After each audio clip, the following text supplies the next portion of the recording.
Assalamualaikum warahmatullahi wabarakatuh. Selamat siang para Dian dan teman-teman semua. Di sini kami dari kelompok 7 yang beranggotakan saya Lufia Rifa, Ahmad Fadil, Dewi Sara, dan Anissa Ada akan mempresentasikan mengenai standar isi pembelajaran. Untuk pengertian dari standar isi sendiri yaitu mencakup lingkup materi dan tingkat kompetensi untuk mencapai kompetensi lulusan dan jenis pendidikan tertentu. Nah, standar isi ini memuat kerangka dasar dan struktur kurikulum, beban belajar, kurikulum tingkat satuan pendidikan, dan kalender pendidikan atau akademik.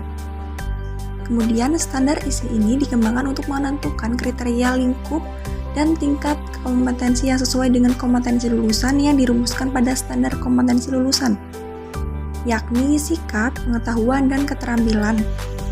Baik, yang selanjutnya ada manfaat dan fungsi dari standar isi. Yang pertama ada tujuan dan fungsi standar isi pembelajaran.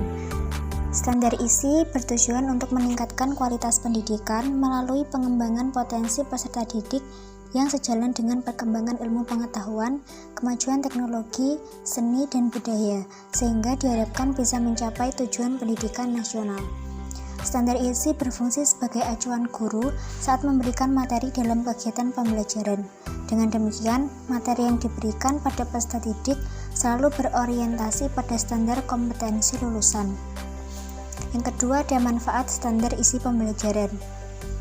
Sebagai salah satu bagian dari Standar Pendidikan Nasional atau SMP, manfaat standar isi adalah memudahkan pengembang kurikulum untuk merumuskan kurikulum yang sesuai di tiap jenjang pendidikan.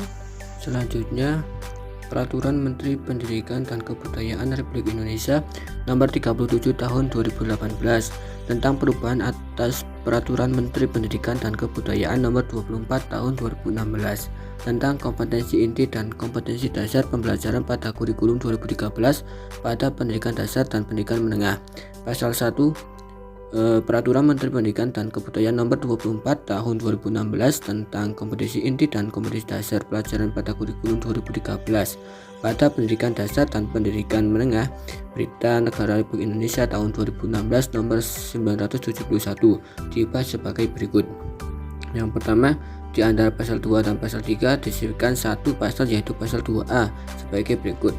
Isi dari pasal 2A yaitu yang pertama, muatan di informatika pada sekolah dasar atau madrasah ibtidaiyah SD atau MI dapat digunakan sebagai alat pembelajaran dan atau dipelajari melalui ekstrakurikuler dan atau muatan lokal.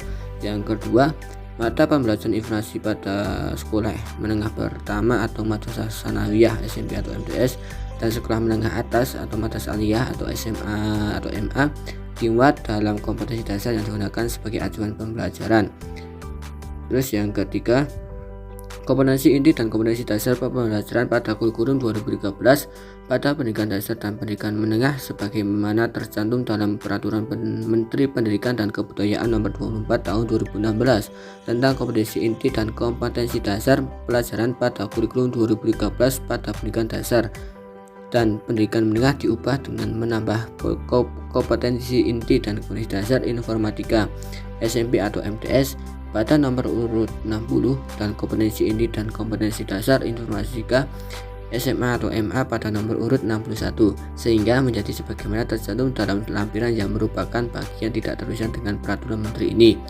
Pasal kedua yaitu peraturan menteri ini mulai berlaku pada tanggal diundangkan.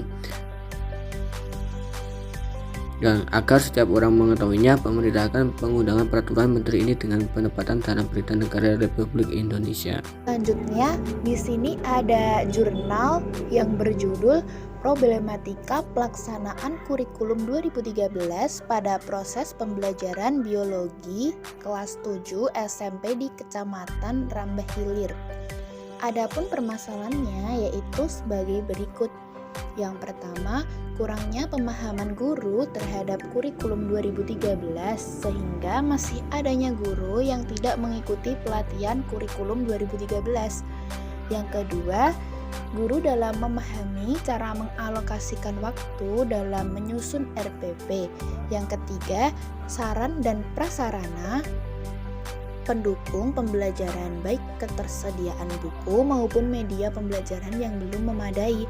Yang keempat, guru belum memahami penilaian autentik dalam kurikulum 2013.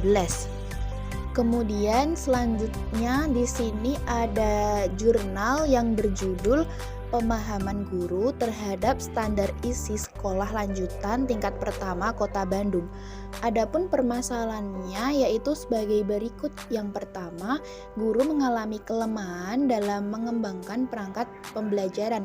Yang kedua, guru mengalami kesulitan dalam mengembangkan KTSP. Yang ketiga, guru mampu memodifikasi cara penyampaian di sekolah.